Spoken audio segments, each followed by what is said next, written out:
ಶ್ರೀ ಗುರು ಬಸವ ಲಿಂಗಾಯ ನಮಃ. ವಿಶ್ವಕಲ್ಯಾಣ ಮಿಷನ್ ಸಂಸ್ಥೆಯು ಪ್ರವಚನದ DVD ಸಮರ್ಪಿಸ್ತಾ ಇದೆ. ಪ್ರವಚನ ಅನ್ನುವಂತಹ ವಿಶೇಷವಾದ ವಾಗ್ಮಿತ್ವದ ಮೂಲಕವಾಗಿ ಪರಮ ಪೂಜ್ಯರಾದ ಲಿಂಗೈಕ್ಯ ಮಹಾಜಗದ್ಗುರು ಲಿಂಗಾನಂದ ಮಹಾಸ್ವಾಮೀಜಿಯವರು ಅದ್ಭುತವಾದ ಒಂದು ಕ್ರಾಂತಿಯನ್ನೇ ಮಾಡಿದರು. ಧರ್ಮದ ಕಡೆಗೆ ಜನ ಬರೆದಾಗ ಧರ್ಮವನ್ನು ಅವರ ಕಡೆಗೆ ಒಯ್ಯಬೇಕು ಎನ್ನುವಂತಹ ವಿಶೇಷವಾದ ಘೋಷಣೆಯೊಡನೆ ನಾಡಿನಾದ್ಯಂತ ಪ್ರವಾಸವನ್ನು ಮಾಡಿ ಪ್ರವಚನಗಳನ್ನು ಮಾಡಿದರು. ಈ ಒಂದು ಪ್ರವಚನಗಳ ಪರಿಣಾಮ ಅನ್ನೋದು ಎಷ್ಟು ಪ್ರಮಾಣದಲ್ಲಿ ಆಯಿತು ಅಂತ ಹೇಳಿದರೆ, ಅವರು ಪ್ರವಚನ ನಡೀತಾ ಇದ್ದಂತಹ ಊರಿನಲ್ಲಿ ಇಡೀ ಊರು, ಶಾಲೆ, ಕಾಲೇಜು ಎಲ್ಲಿ ನೋಡಿದರೂ ಕೂಡ ಅದರದ್ದೇ ಸುದ್ದಿ, ಟಾಕ್ ಆಫ್ ದ ಟೌನ್ ಅನ್ನೋ ರೀತಿಯಲ್ಲಿ ಇರ್ತಾಯಿತ್ತು. ಮತ್ತು ಭಾಳಷ್ಟು ಜನಗಳ ಜೀವನವನ್ನು ಅದು ಪರಿವರ್ತನೆ ಮಾಡಿತು. ಪೂಜ್ಯರು ಪ್ರಾರಂಭ ಮಾಡಿದಂಥ ಈ ಪ್ರವಚನದ ಶೈಲಿಯನ್ನು ಅವರ ನಂತರ ನಾನು ಈಗ ನಮ್ಮ ಅನೇಕ ಶಿಷ್ಯರುಗಳು ಇದನ್ನು ಮುಂದುವರಿಸ್ಕೊಂಡು ಬಂದಿದ್ದೇವೆ. ಪ್ರವಚನ ಅಂದರೆ ಒಂದು ರೀತಿಯಲ್ಲಿ ಇದು ಪ್ರಸಾದವಿದ್ದ ಹಾಗೆ, ಜ್ಞಾನದ ಪ್ರಸಾದ, ನೆತ್ತಿಯ ಪ್ರಸಾದ.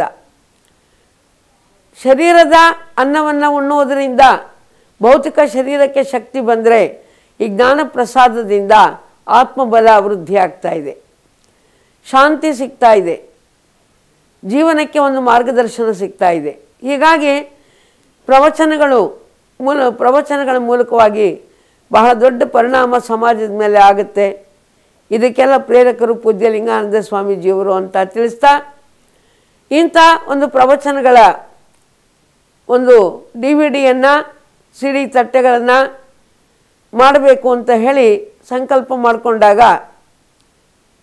ಅದರಲ್ಲಿಯೂ ಶರಣ ಮೇಳ 25ನೇ ಶರಣ ಮೇಳಕ್ಕೆ 25 ಧ್ವನಿ ಸುರುಳಿಗಳನ್ನು ಬಿಡುಗಡೆ ಮಾಡಬೇಕು ಅಂತ ಹೇಳಿ ವಿಚಾರ ಮಾಡಿದಾಗ ನಮ್ಮ ಅನೇಕ ದಾನಿಗಳು ಮುಂದೆ ಬಂದರು.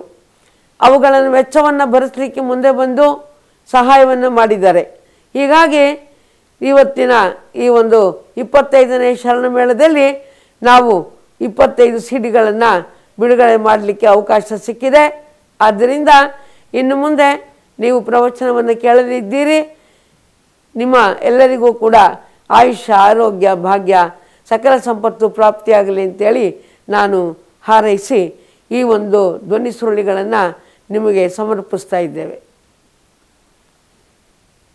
ಶರಣು ಶರಣಾರ್ಥಿ. ಶರಣ BV ಕಾಮಣ್ಣನವರು, ಗದಗ್. ಇವರು ನಮ್ಮ ರಾಷ್ಟ್ರೀಯ ಬಸವದಳದ ಸಕ್ರಿಯ ಕಾರ್ಯಕರ್ತರು, ನಿಷ್ಠಾವಂತ ಶರಣರು. ಇಡೀ ಪರಿವಾರದಲ್ಲಿ ಶರಣ ಸಂಸ್ಕೃತಿಯನ್ನು ಅವರು ಅಳವಡಿಸ್ಕೊಂಡಿರೋದು ಮಾತ್ರವಲ್ಲದೆ, ಗದಗಿನಲ್ಲಿ ಈ ಒಂದು ಬಸವ ತತ್ವ ಪ್ರಚಾರವಾಗಲಿಕ್ಕೆ ಬಹಳಷ್ಟು ಪ್ರಮುಖ ಕಾರಣರಾಗಿದ್ದಾರೆ. ಇಂತಹ BV ಕಾಮಣ್ಣವರು ನಮ್ಮ ಒಂದು ಸಂಸ್ಥೆಯ ಈ ಒಂದು ಪ್ರವಚನದ ಧ್ವನಿ ಸುರುಳಿಗೆ 20,000 ರೂಪಾಯಿಗಳ ದೇಣಿಗೆಯನ್ನು ಕೊಟ್ಟಿದ್ದಾರೆ. ಅವರಿಗೆ, ಅವರ ಪರಿವಾರಕ್ಕೆ ನಾವು ವಿಶ್ವಗುರು ಬಸವಣ್ಣನವರು ಆಯುಷ್ಯ, ಆರೋಗ್ಯ, ಭಾಗ್ಯ, ಸಕಲ ಸಂಪತ್ತನ್ನು ಅನುಗ್ರಹಿಸಲಿ ಅಂತ ಹೇಳಿ ಹಾರೈಸ್ತಾ ಇದ್ದೇವೆ.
ಶ್ರೀ ಗುರು ಬಸವಲಿಂಗಾಯ ಶರಣಾರ್ಥಿ ಒಳಗೆ ಶರಣಾರ್ಥಿ ಒಳಗೆ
ಶ್ರೀ ಗುರು ಬಸವಲಿಂಗಾಯ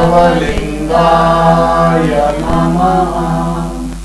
ಈ ಮಹತ್ ಸೃಷ್ಟಿಯನ್ನು ರಚಿಸಿದ ಮಹಾದೇವ ನೀ ಮಹಾದಾತನು ಜಗದಾದಿ ಮೂಲ ಪ್ರೇಮ ನಿಧಿ ಸರ್ವಜ್ಞ ಸರ್ವಶಕ್ತನೆ ನಿನಗೆ ಮೊದಲೇ ಪ್ರಥಮತಃ ಶರಣು ಸಲ್ಲಿಸುವೆ. ಧರ್ಮಪಿತ ಬಸವ ಗುರು ಕರ್ಮಹರ ಶ್ರೀ ಗುರು ಮರ್ಮವನ್ನು ತಿಳಿಸಿ ಈ ನರ ಜನ್ಮದ ಧರ್ಮ ಪದವನ್ನು ತೋರಿ ಆತ್ಮನುದ್ಧರಿಸಿದ ಧರ್ಮ ಗುರು ಬಸವನಿಗೆ ಶರಣು ಸಲ್ಲಿಸುವೆ. ಆದಿಗುರು ಬಸವಣ್ಣ ಕರುಣೆಯಿಂದ ಮಗಿತ್ತ ಸಾಧದ ಲಿಂಗಾಯತ ಘನಧರ್ಮವ ಮೋದದಿಂಬಡಿಸಿ ಶಿವಯೋಗ ಮರ್ಮವನ್ನು ವೇದಿಸಿದ ಶರಣನಿಗೆ ಶರಣು ಸಲ್ಲಿಸುವೆ.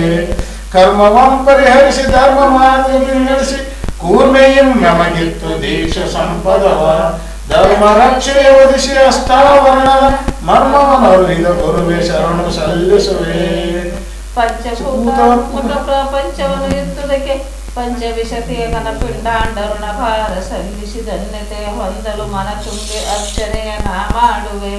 ಅರ್ಚಿಸುವ ವಸ್ತುವಿನ ಸಾರೂಪ್ಯ ಹೊಂದಲು ಉರಿವುಂಡ ಕರ್ಪೂರದಂತೆ ನಾ ಬೆರೆಯಲು ಸಲ್ಲಿಸುವ ಪರಿಕರಕ್ಕೆ ಸಮನಾದ ಸದ್ಗುಣವ ಚಲ್ವಿ ನಿಮ್ ಹೊಂದಲು ನಾ ಪೂಜಿಪೆ. ವಿಶ್ವಚೇತನ ಪ್ರಭುವೆ ಸರ್ವಶಕ್ತ ಬಸವ ಗುರು ದಯದಿಂದ ಆಕಾರತಾದ ಶಾಶ್ವತದಿ ಮಮ ಕಾಯ ಮಮ ಭಾವದಲ್ಲಿರುವ ಇಷ್ಟಲಿಂಗವ ನಿನ್ನ ಕರ ಶರಣು ಸಲ್ಲಿಸುವೆ.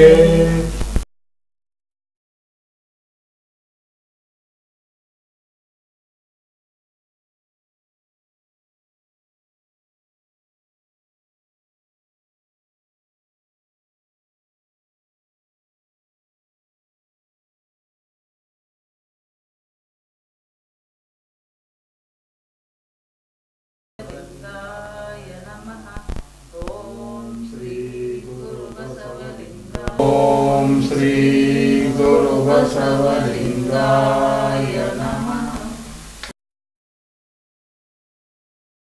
ಓಂ ಶ್ರೀ ಗುರು ಬಸವಲಿಂಗಾಯ ನಮಃ.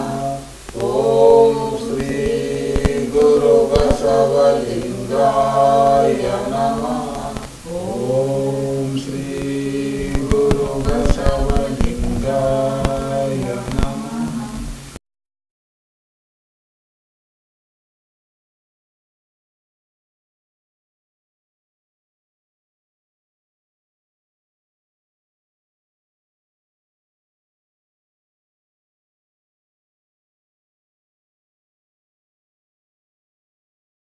ಓಂ ಶ್ರೀ ಗುರು ಬಸವಲಿಂಗಾಯ ನಮಃ. ನನ್ನ ಹೆಸರು ಬಸವಣ್ಣಪ್ಪ ವಿರೂಪಾಕ್ಷಪ್ಪ ಕಾಮಣ್ಣವರ ಗದಗ. ಈಗ ನಾನು KEBಯಲ್ಲಿ ಸುಮಾರು 36 ವರ್ಷಗಳ ಸೇವೆ ಸಲ್ಲಿಸಿ ದಿನಾಂಕ 30/9/2010 ವಯೋ ನಿವೃತ್ತಿ ಹೊಂದಿದ್ದೇನೆ. ಈಗ ನಿವೃತ್ತಿ ಜೀವನವನ್ನು ನಡೆಸುತ್ತಿದ್ದೇನೆ. ಇವರು ನಮ್ಮ ಧರ್ಮಪತ್ನಿ ಮಂಗಳಾ ಬಸವಣ್ಣಪ್ಪ ಕಾಮಣ್ಣವರ. ಇವರು ರೂಪಾ ಬಸವಣ್ಣಪ್ಪ ಕಾಮಣ್ಣವರ. ಇವರು ನಮ್ಮ ಹಿರಿಯ ಮಗಳು.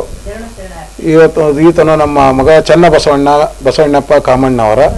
ಈತನು 6ನೇ ವರ್ಗದಲ್ಲಿ ಓದುತ್ತಿದ್ದಾನೆ. ಓಂ ಶ್ರೀ ಗುರು ಬಸವಲಿಂಗಾಯ ನಮಃ. ಬಸವನ ಮೂರ್ತಿಯೇ ಧ್ಯಾನಕ್ಕೆ ಮೂಲ, ಬಸವನ ಕೀರ್ತಿಯೇ ಜ್ಞಾನಕ್ಕೆ ಮೂಲ, ಬಸವ ಎಂಬುದೇ ಭಕ್ತಿ ಕಾಣ ಕಪಿಲ ಸಿದ್ಧ ಮಲ್ಲಿಕಾರ್ಜುನ. ಪ್ರಪ್ರಥಮದಲ್ಲಿ ವಿಶ್ವಗುರು ಧರ್ಮಗುರು ಮಹಾನ್ ಮಾನವತಾವಾದಿ ಅಪ್ಪ ಬಸವಣ್ಣನವರನ್ನು ಎನ್ನ 60 ಮಂದಿರದಲ್ಲಿ ಸ್ಮರಿಸಿಕೊಳ್ಳುತ್ತಾ ವಿಶ್ವಧರ್ಮ ಪ್ರವಚನಕಾರರು ಅದ್ಭುತ ಕ್ರಾಂತಿಯುಗಗಳು ಆದ ಪೂಜ್ಯ ಲಿಂಗಾನಂದ ಅಪ್ಪಾಜಿಯವರನ್ನು ಎನ್ನ 60 ಮಂದಿರದಲ್ಲಿ ಸ್ಮರಿಸಿಕೊಳ್ಳುತ್ತಾ ಶರಣಮೇಳದ ರೂವಾರಿಗಳು ಪ್ರಪಂಚದ ಪ್ರಪ್ರಥಮ ಮಹಿಳಾ ಜಗದ್ಗುರುಗಳಾದ ಪರಮ ಪೂಜ್ಯ ಮಾತಾಜಿಯವರ ಚರಣಕಮಲಗಳಲ್ಲಿ ವಂದಿಸುತ್ತಾ ನಾನು ಪರಮ ಪೂಜ್ಯ ಲಿಂಗಾನಂದ ಅಪ್ಪಾಜಿಯವರು ನಮ್ಮ ಗದಗಿನಲ್ಲಿ 1993ರಲ್ಲಿ ಮುನ್ಸಿಪಲ್ ಕಾಲೇಜ್ ಮೈದಾನದಲ್ಲಿ ವಿಶ್ವಧರ್ಮ ಪ್ರವಚನವನ್ನು ಪ್ರಾರಂಭಿಸಿದ್ದರು. ಆ ಪ್ರವಚನದಲ್ಲಿ ಒಂದು ದಿವಸ ನಾನು ತಪ್ಪದೆ ಪ್ರವಚನ ಕೇಳಿ ನಾನು ಬಸವ ತತ್ವಕ್ಕೆ ಬಂದೆನು. ಅಲ್ಲಿಂದ ನಾನು ಯಾವಾಗಲೂ ಬಸವ ಗುರುವಿನ ಮತ್ತು ಮಾತಾಜಿಯವರ ಅನುಯಾಯಿಯಾಗಿ ಕಾರ್ಯನಿರ್ವಹಿಸುತ್ತಿದ್ದೇನೆ. ಈ ಮೊದಲು ನನ್ನನ್ನು ಯಾರೂ ಮಾತಾಜಿಯವರಿಗೆ ಪರಿಚಯ ಮಾಡಿಸಿಕೊಟ್ಟಿರಲಿಲ್ಲ. ದೆಹಲಿ ಕೆಂಪುಕೋಟೆ ಮೈದಾನದಲ್ಲಿ ಬಸವ ಧರ್ಮ ಸಮ್ಮೇಳನ ನಡೆದಾಗ ನಾನು ಬಸವ ಧರ್ಮ ಸಮ್ಮೇಳನದಲ್ಲಿ ಭಾಗವಹಿಸಿದ್ದೆನು. ಆವಾಗ ಒಂದು ದಿವಸ ನಾನು ಪ್ರವಚನ ಕೇಳಿ ಮಾತಾಜಿಯವರಿಗೆ ವಂದಿಸಲು ಹೋಗದ ಅವರೇ ಸಾವಿರಾರು ಮಧ್ಯೆ ಜನರಲ್ಲಿ ನನ್ನನ್ನು ಗುರುತಿಸಿ ನೀವು ಗದಗಿನವರಲ್ಲವೇ BV ಕಾಮಣ್ಣವರಲ್ಲವೇ ಎಂದು ನನ್ನ ಪರಿಚಯ ಕೇಳಿ ನನಗೆ ತುಂಬ ರೋಮಾಂಚನವಾಯಿತು. ಅಷ್ಟು ಜನರ ಮಧ್ಯದಲ್ಲಿ ನನ್ನನ್ನು ಪರಿಚಯವಿರದಿದ್ದರೂ ನನ್ನ ಗುರುತಿಸಿ ನನ್ನ ಹೆಸರನ್ನು ಕರೆದದ್ದು ಕೇಳಿ ನನಗೆ ನನ್ನ ಜೀವನದಲ್ಲಿ ಒಂದು ಐತಿಹಾಸಿಕ ಘಟನೆಯಾಗಿದೆ. ಪೂಜ್ಯ ಮಾತಾಜಿಯವರು ಮತ್ತು ಗಂಗಾ ಮಾತಾಜಿಯವರು ನಮ್ಮ ಮನೆಗೆ ಅನೇಕ ಸಲ ದಯಮಾಡಿಸಿ ನಮ್ಮನ್ನೆಲ್ಲ ನಮ್ಮ ಕುಟುಂಬದವರ ಸದಸ್ಯರನ್ನೆಲ್ಲ ಆಶೀರ್ವದಿಸಿದ್ದಾರೆ. ಪೂಜ್ಯ ಅಪ್ಪಾಜಿಯವರು ಬಸವಣ್ಣನವರ ಅನುಗ್ರಹ ಹೊಂದಿ ಬಸವ ತತ್ವಕ್ಕೆ ಬಂದ ರೀತಿಯೇ ಅಕ್ಕ ಮಹಾದೇವಿ ಅನುಗ್ರಹ ಹೊಂದಿ ಪೂಜ್ಯ ಮಾತಾಜಿಯವರು ಅಪ್ಪಾಜಿಯವರ ಬಂದ ಕಾರ್ಯಕ್ಕೆ ನೆರವಾದರು. ಲಿಂಗಾನಂದ ಅಪ್ಪಾಜಿಯವರು ಈ ಬಸವ ತತ್ವಕ್ಕೆ ಬರದೇ ಇದ್ದರೆ ನಾವೆಲ್ಲರೂ ಒಂದಕಾರದಲ್ಲಿ ಇರುತ್ತಿದ್ದೆವು. ಪೂಜ್ಯ ಮಾತಾಜಿಯವರು ಬೆಳಗುತ್ತಿರುವ ಒಂದು ಜ್ಯೋತಿ ಹಾಗೆ ಇರುತ್ತಾರೆ. ಆ ಜ್ಯೋತಿಗೆ ನಾವು ಎಲ್ಲ ಎಣ್ಣೆ ಬನ್ನಿ ನೀಡುವಂತೆ ಅವರಿಗೆ ನಾವು ನಮ್ಮೆಲ್ಲ ತನು ಮನ ಧನಗಳಿಂದ ಅವರಿಗೆ ಪ್ರೋತ್ಸಾಹ ನೀಡಿ ಅವರು ಇನ್ನೂ ಅನೇಕ ಕಾಲ ದೀರ್ಘಾಯುಷರಾಗಿ ಬಾಳಿ ಬೆಳಗಿ ನಮ್ಮನ್ನೆಲ್ಲ ಅನುಗ್ರಹಿಸುವಂತಾಗಲಿ ಎಂದು ಬಸವ ಗುರುವಿನಲ್ಲಿ ಬೇಡಿಕೊಳ್ಳುತ್ತೇನೆ. ಬಸವ ಧರ್ಮ ಪೀಠ ಕೂಡಲ ಸಂಗಮ ಇದು ಒಂದು ಬಸವ ತತ್ವ ಪ್ರಚಾರಕರಿಗೆ ಮತ್ತು ಪ್ರವಚನಕಾರರಿಗೆ ಒಂದು ವಿಶ್ವವಿದ್ಯಾಲಯವಾಗಿದೆ. ಅಲ್ಲಿಂದ ಸುಮಾರು ಎಲ್ಲ ಇವತ್ತು ನಾಡಿನಾದ್ಯಂತ ಯಾರಾದರೂ ಬಸವ ತತ್ವ ಪ್ರಚಾರ ಮಾಡುತ್ತಿದ್ದರೆ ಪ್ರವಚನಗಳನ್ನು ಮಾಡುತ್ತಿದ್ದರೆ ಅವರೆಲ್ಲರೂ ಒಂದು ರೀತಿಯಿಂದ ಬಸವ ಧರ್ಮ ಪೀಠದಿಂದ ತರಬೇತಿ ಹೊಂದಿದ್ದವರಾಗಿರ್ತಾರೆ. ಮತ್ತು ಅವರೆಲ್ಲರೂ ಇಂದು ಬಸವಣ್ಣನವರನ್ನು ಬಸವ ತತ್ವ ಪ್ರಚಾರ ಮಾಡುವುದನ್ನು ಕೇಳಿದರೆ ಪೂಜ್ಯ ಮಾತಾಜಿ ಮತ್ತು ಅಪ್ಪಾಜಿಯವರ ಶ್ರಮ ಎಷ್ಟು ಸಾರ್ಥಕವಾಗಿದೆ ಎಂದು ಅನಿಸುತ್ತದೆ. ಇವತ್ತಿನ ದಿವಸ 25ನೆಯ ಬೆಳ್ಳಿ ಹಬ್ಬದ ಶರಣಮೇಳ ನಡೆಯುತ್ತಿರುವುದರಿಂದ ಪೂಜ್ಯ ಮಾತಾಜಿಯವರು ಅದರ ನಿಮಿತ್ತ 25 ಪ್ರವಚನದ ಸಿಡಿಗಳನ್ನು ತರುತ್ತಿರುವುದರಿಂದ ನನಗೂ ಅದರಲ್ಲಿ ಒಂದು ಪ್ರವಚನದ ಸಿಡಿಯನ್ನು ವಹಿಸಿಕೊಟ್ಟಿರುವುದಕ್ಕಾಗಿ ಪೂಜ್ಯ ಮಾತಾಜಿಯವರಿಗೂ ಮತ್ತು ಎಲ್ಲ ಬಸವ ಧರ್ಮಪೀಠದ ಎಲ್ಲರಿಗೂ ನನ್ನ ಅನೇಕ ಶರಣಾರ್ಥಿಗಳನ್ನು ಸಲ್ಲಿಸುತ್ತೇನೆ. ಜೈ ಗುರು ಬಸವೇಶ ಹರ ಮಹಾದೇವ್. ಓಂ ಶ್ರೀ ಗುರು ಬಸವಲಿಂಗಾಯ ನಮಃ. ಬಸವಣ್ಣನೇ ತಂದೆ, ಬಸವಣ್ಣನೇ ತಾಯಿ, ಬಸವಣ್ಣನೇ ಪರಮ ಬಂಧುವಿನಿಗೆ ವಸುದೀಶ ಕಪಿಲಿಸಿದ್ದ ಮಲ್ಲಿಕಾರ್ಜುನ ನಿಮ್ಮ ಹೆಸರಿಟ್ಟ ಗುರು ಬಸವಣ್ಣನಯ್ಯ. ಪ್ರಪ್ರಥಮದಲ್ಲಿ ವಿಶ್ವಗುರು ಮಹಾಮಾನವತಾವಾದಿ ಅಪ್ಪ ಬಸವಣ್ಣನನ್ನು ನನ್ನ ಹೃದಯ ಮಂದಿರದಲ್ಲಿ ಸ್ಮರಿಸಿಕೊಳ್ಳುತ್ತಾ ಪ್ರವಚನ ಪಿತಾಮಹರು ಹಾಗೂ ಪೂಜ್ಯನೀಯರಾದಂಥ ಪೂಜ್ಯ ಲಿಂಗಾನಂದ ಅಪ್ಪಾಜಿಯವರನ್ನು ನನ್ನ ಹೃದಯ ಕಮಲದಲ್ಲಿ ಸ್ಮರಿಸಿಕೊಳ್ಳುತ್ತಾ ಹಾಗೂ ಮಾತೃ ಹೃದಯಗಳಾದಂಥ ಪೂಜ್ಯ ಮಾತಾಜಿಯವರಲ್ಲಿ ನನ್ನ ಅನಂತ ಶರಣಗಳನ್ನು ಸಲ್ಲಿಸುತ್ತಾ ನಾವು ಈ ಬಸವ ಧರ್ಮಕ್ಕೆ ಬರಬೇಕಾದರೆ ಪ್ರಪ್ರಥಮದಲ್ಲಿ ಪೂಜ್ಯ ಲಿಂಗಾನಂದ ಅಪ್ಪಾಜಿಯವರ ಪ್ರವಚನದಿಂದ ಕೇಳಿ ಅದರಿಂದ ಪ್ರೇರಿತರಾಗಿ ನಾವು ಈ ಬಸವ ಧರ್ಮ ಪೀಠದ ಅನುಯಾಯಿಗಳಾದೆವು. ಮೊದಲು ನಾವು ದೇವೋಪಾಸಕರಾಗಿದ್ದೆವು. ಆಮೇಲೆ ಲಿಂಗಾನಂದ ಅಪ್ಪಾಜಿಯವರ ಪ್ರವಚನವನ್ನು ಕೇಳಿ ಏಕದೈವೋಪಾಸನೆಯಲ್ಲಿ ತೊಡಗಿಕೊಂಡೆವು. ಅನಂತರ ಪೂಜ್ಯ ಅಪ್ಪಾಜಿಯವರ ಪ್ರವಚನದಿಂದ ನಾವು ಮನೆಯಲ್ಲಿ ದಿನದ ನೆನಹು ಮತ್ತು ವಾರದ ಪ್ರಾರ್ಥನೆಯನ್ನು ಮಾಡುವುದನ್ನು ಕಲಿತೆವು. ಬಸವಣ್ಣನವರು ಹೇಳುವಂತೆ ನಡೆಗಲಿಸಿದ ಬಸವಣ್ಣ ನುಡಿಗಲಿಸಿದ ಬಸವಣ್ಣ ಅಂತ ಹೇಳುವ ಹಾಗೆ ಪೂಜ್ಯ ಅಪ್ಪಾಜಿಯವರು ನಮಗೆ ವಚನ ಸಾಹಿತ್ಯವನ್ನು ಓದಲು ಮತ್ತು ಅದರಿಂದ ಪೂಜೆಯನ್ನು ಮಾಡಲು ಕಲಿಸಿಕೊಟ್ಟರು. ಮತ್ತು ಇನ್ನು ಮಾತಾಜಿಯವರ ಬಗ್ಗೆ ಹೇಳಬೇಕೆಂದರೆ ಅವರೊಬ್ಬ ಅವಿರಳ ಜ್ಞಾನಿ, ಅಕ್ಕ ಮಹಾದೇವಿ ಇದ್ದಂತೆ. ಅವರು ಮಾಡಿದ ಕಾರ್ಯಗಳು, ಕಲ್ಯಾಣದಲ್ಲಿ ಮಾಡಿದ ಕಾರ್ಯಗಳು 108 ಅಡಿ ಬಸವ ಪುತ್ಥಳಿಯ ಕಾರ್ಯ ಹಾಗೂ ಶರಣರ ಗುಹೆಗಳು ಮತ್ತು ಶರಣ ಗ್ರಾಮವನ್ನು ನೋಡಿದರೆ ಅವರೊಬ್ಬ ಅಕ್ಕ ಮಹಾದೇವಿಯ ಅಪರವತಾರ ಎಂದು ಹೇಳಬಹುದು. ಒಬ್ಬ ಸ್ತ್ರೀ ಜಗದ್ಗುರುವಾದರೆ ಏನನ್ನು ಸಾಧಿಸಬಹುದು ಎನ್ನುವುದನ್ನು ಜಗತ್ತಿಗೆ ತೋರಿಸಿಕೊಟ್ಟಿದ್ದಾರೆ. ಏಕೆಂದರೆ ಅವರೊಬ್ಬ ಕ್ರಾಂತಿಕಾರಿ ಪ್ರವಚನಕಾರರು, ಬಸವ ಧರ್ಮ ಪುನರುದ್ಧಾರಕರು, ಒಬ್ಬ ಜ್ಞಾನಿ, ಒಳ್ಳೆಯ ಕವಿಯಿತ್ರಿ ಹಾಗೂ ಒಳ್ಳೆಯ ಸಂಗೀತ ದೇವತೆ, ಒಳ್ಳೆಯ ಕಲಾ ಆರಾಧಕರು, ಒಳ್ಳೆಯ ವಾಗ್ಮಿಗಳು, ಮಾತೃಹೃದಯ ಉಳ್ಳವರು. ಇಂಥ ಪೂಜ್ಯ ಮಾತಾಜಿಯವರನ್ನು ಪಡೆದ ನಾವೇ ಧನ್ಯವಂತರು. ಹಾಗೂ ಮಾತಾಜಿಯವರು 25ನೇ ಶರಣ ಮೇಳವನ್ನು ಆಚರಿಸುವ ಸಂದರ್ಭದಲ್ಲಿ 25 ಪ್ರವಚನದ ಮಾತಾಜಿಯವರ 25 ಪ್ರವಚನದ ಸಿಡಿಗಳನ್ನು ಬಿಡುಗಡೆ ಮಾಡುತ್ತಿರುವ ಸಂದರ್ಭದಲ್ಲಿ ನಮಗೂ ಒಂದು ಸಿಡಿಯಲ್ಲಿ ಭಾಗವಹಿಸಲು ಅನುವು ಮಾಡಿಕೊಟ್ಟ ಪೂಜ್ಯ ಮಾತಾಜಿಯವರಿಗೆ ಎಷ್ಟು ಶರಣಾರ್ಥಿಗಳನ್ನು ಹೇಳಿದರೂ ಕಡಿಮೆ. ಶರಣಾರ್ಥಿಗಳು. ಓಂ ಶ್ರೀ ಗುರು ಬಸವಲಿಂಗಾಯ ನಮಃ. ಶರಣಾರ್ಥಿಗಳು. ಕನ್ನಡಿಯ ನೋಡುವ ಅಣ್ಣಗಳಿರ ಜಂಗಮವ ನೋಡಿರಿ. ಇಷ್ಟಲಿಂಗದಲ್ಲಿ ಲಿಂಗಯ್ಯ ಸನ್ನಿಹಿತನಾಗಿಪ್ಪ. ಇಷ್ಟಲಿಂಗ ಸಾವಾರ ಒಂದೇ ಎಂಬುದು ಕೂಡಲ ಸಂಗಮ ದೇವರ ವಚನ. ಓ brothers, those who are looking into the mirror, look at the Jangamas. Ishtalinga dwells in Jangama. Ishtalinga and Jangama are one, said by Kodala Sangama Deva. ಶರಣಾರ್ಥಿ. ಶರಣಾರ್ಥಿ. ಇವರು ಶಂಕರಪ್ಪ ಹಾಲಪ್ಪ ತಡಸದಂತೇಳಿ ಬಸವೇಶ್ವರ ನಗರದಲ್ಲಿ ವಾಸವಾಗಿದ್ದಾರೆ. ಇವರು ಗದಗಿನ ಶಾಪುರಪೇಟೆಗೆ ಬಸವೇಶ್ವರ ನಗರ ಎಂದು ನಾಮಕರಣ ಮಾಡಲು ಅವಿರತ ಪ್ರಯತ್ನ ಮಾಡಿ ಗದಗ ಬೆಟಗೇರಿ ನಗರಸಭೆಯಿಂದ ಬಸವೇಶ್ವರ ನಗರ ಎಂದು ಹೆಸರಿಡಲು ಕಾರಣೀಕರ್ತರಾಗಿದ್ದಾರೆ. ಇವರು ಆದರ್ಶ ಶಿಕ್ಷಕರು ಮತ್ತು ನಿವೃತ್ತ ಶಿಕ್ಷಕಿಯಾಗಿ ಈಗ ಬಸವೇಶ್ವರ ನಗರದಲ್ಲಿ ವಾಸವಾಗಿರುತ್ತಾರೆ. ಶರಣಾರ್ಥಿ. ಓಂ ಶ್ರೀ ಗುರು ಬಸವಲಿಂಗಾಯ ನಮಃ. ವಿಶ್ವಗುರು, ಧರ್ಮಗುರು, ವಿಶ್ವಧರ್ಮಿ ಬಸವೇಶ್ವರರನ್ನು ಸ್ಮರಿಸಿ ಎಲ್ಲ ಶರಣರಿಗೆ ಶರಣಾರ್ಥಿಗಳು.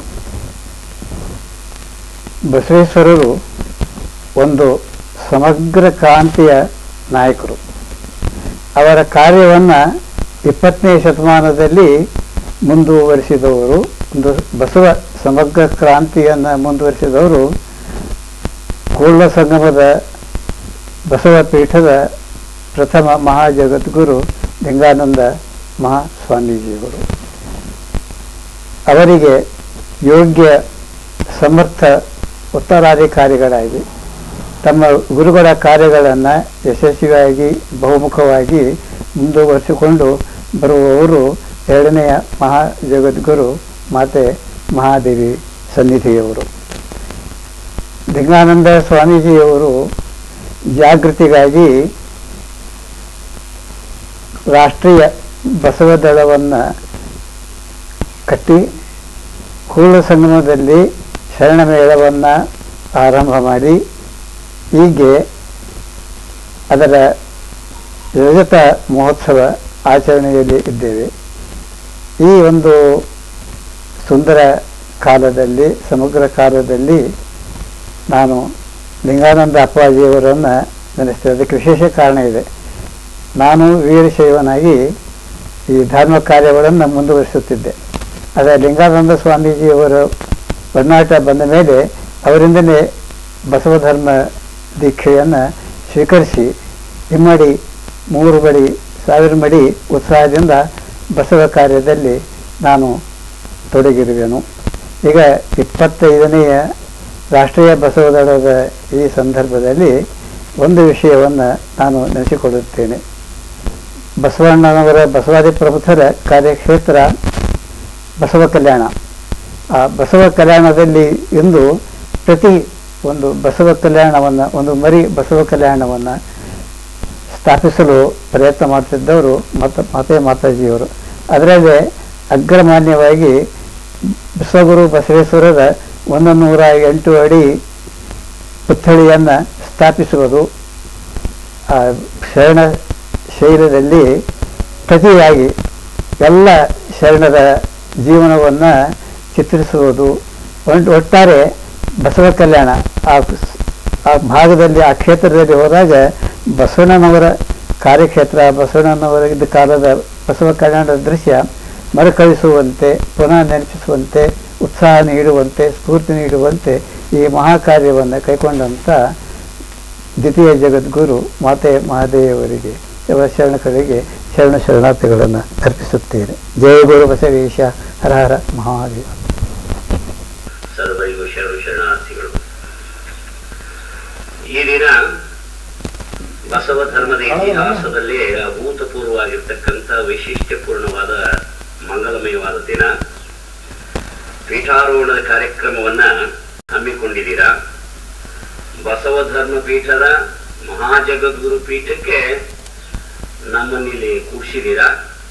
ಕೂಡಿಸಿ ಈವರೆಗೆ ಅನೇಕ ಪೀಠಗಳಿದ್ರೂ ಸಹ, ಅನೇಕ ಮಠ ಮಾನ್ಯಗಳಿದ್ರೂ ಸಹ ಈ ಒಂದು ಮಹಾಜಗದ್ಗುರು ಪೀಠ ಬಸವಣ್ಣ ಹೆಸರಿನಲ್ಲಿ ಯಾಕೆ ಮಾಡಿದರು ಅನ್ನೋದನ್ನ ಪೂಜ್ಯ ಜಗದ್ಗುರು ಮಾತೆ ಮಹಾದೇವರು ಬಹಳ ಸೊಗಸಾಗಿ ವಿವರಣೆ ಮಾಡಿದ್ದಾರೆ.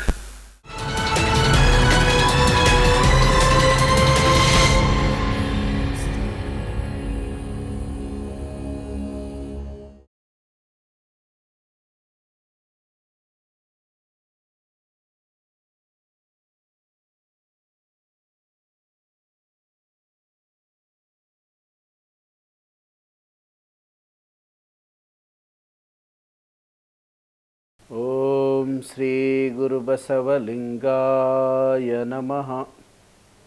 ಸೃಷ್ಟಿಕರ್ತ ಲಿಂಗದೇವರನ್ನು, ಧರ್ಮಗುರು ಮಂತ್ರಪುರುಷ ಬಸವಣ್ಣನವರನ್ನು ಹೃದಯ ಮಂದಿರದಲ್ಲಿ ಧ್ಯಾನಿಸಿಕೊಂಡು ಪರಮ ಪೂಜ್ಯ ಲಿಂಗೈಕ್ಯ ಮಹಾಜಗದ್ಗುರು ಲಿಂಗಾನಂದ ಮಹಾಸ್ವಾಮೀಜಿಯವರನ್ನು ಮತ್ತು ಪರಮ ಪೂಜ್ಯ ಮಹಾಜಗದ್ಗುರು ಮಾತಾಜಿಯವರನ್ನು ಮನದಲ್ಲಿ ಸ್ಮರಿಸಿಕೊಂಡು ಇವತ್ತಿನ ಪ್ರವಚನ ಕಾರ್ಯಕ್ರಮದಲ್ಲಿ ಭಾಗಿಗಳಾದಂತಹ ಎಲ್ಲ ಆತ್ಮೀಯ ಶರಣ ಬಂಧುಗಳೇ, ತಮ್ಮೆಲ್ಲರಿಗೂ ಶರಣಾರ್ಥಿ.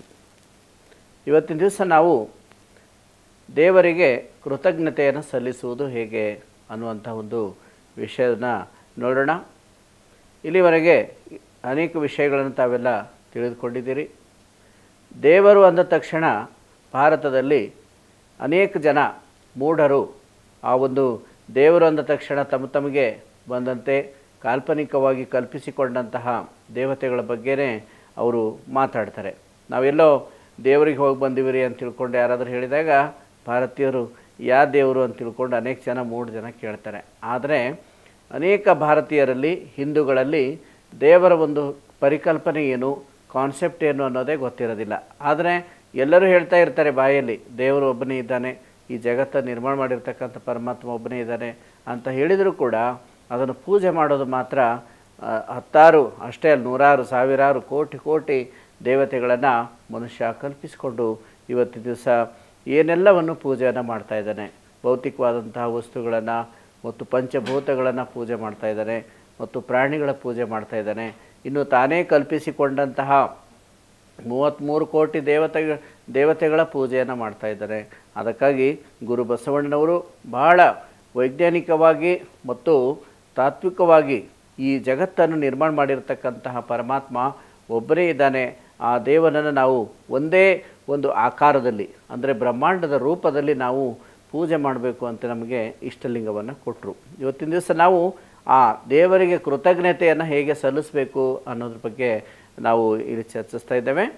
ಕೃತಜ್ಞತೆಯನ್ನು ಸಲ್ಲಿಸೋದು ಅಂತಂದರೆ ನಾವು ಯಾರಿಗೆ ಕೃತಜ್ಞತೆ ಹೇಳ್ತೀವಿ, ಯಾರಿಗೆ ಥ್ಯಾಂಕ್ಸ್ ಹೇಳ್ತೀವಿ ಅಂತಂದರೆ, ಅನೇಕ ಜನ ಇವತ್ತಿನ ದಿವಸ ನಾವು ನೋಡ್ತೇವೆ. ಯಾರಾದರೂ ನಿಮಗೆ ಒಂದು ಮಕ್ಕಳಿಗೆ ನೋಡಿ ಒಂದು ಚಾಕ್ಲೇಟ್ ಕೊಟ್ಟರೆ ಥ್ಯಾಂಕ್ಸ್ ಅಂತ ತಿಳ್ಕೊಂಡು ಹೇಳ್ತಾರೆ, ಅಥವಾ ಇನ್ನೊಂದು ಯಾರೋ ಒಂದು ಪೆನ್ಸಿಲ್ ಕೊಡಿಸಿದ್ರೆ ಥ್ಯಾಂಕ್ ಯು ಅಂತ ತಿಳ್ಕೊಂಡು ಹೇಳ್ತಾರೆ. ಅಥವಾ ಕೆಲವರು ಈ ಬೀಡಿ ಸಿಗರೇಟು ಸೇರ್ತಕ್ಕಂತಹ ಚಟಗಳಿಗೆ ದಾಸರಾಗಿರ್ತಕ್ಕಂಥ ಜನ ಇರ್ತಾರೆ. ಅಂಥವ್ರಿಗೆ ಯಾರಾದರೂ ಒಂದಿಷ್ಟು ಗುಟ್ಕ ಕೊಟ್ಟರೆ ಥ್ಯಾಂಕ್ ಯು ವೆರಿ ಮಚ್ ಅಂತ ತಿಳ್ಕೊಂಡು ಹೇಳ್ತಾರೆ. ಕ್ಯಾನ್ಸರ್ ಆಗ್ತಕ್ಕಂತಹ ಮತ್ತು ಅನೇಕ ರೋಗಗಳಿಗೆ ದೊಡ್ಡತಕ್ಕಂತಹ ಒಂದು ಆ ಗುಟ್ಕ ಅಥವಾ ತಂಬಾಕು ಅಥವಾ ಸಿಗರೇಟ್ ಕೊಟ್ಟಂಥವರಿಗೆ ಥ್ಯಾಂಕ್ಸ್ ಅಂತ ತಿಳ್ಕೊಂಡು ಹೇಳ್ತಾ ಇದ್ದಾರೆ.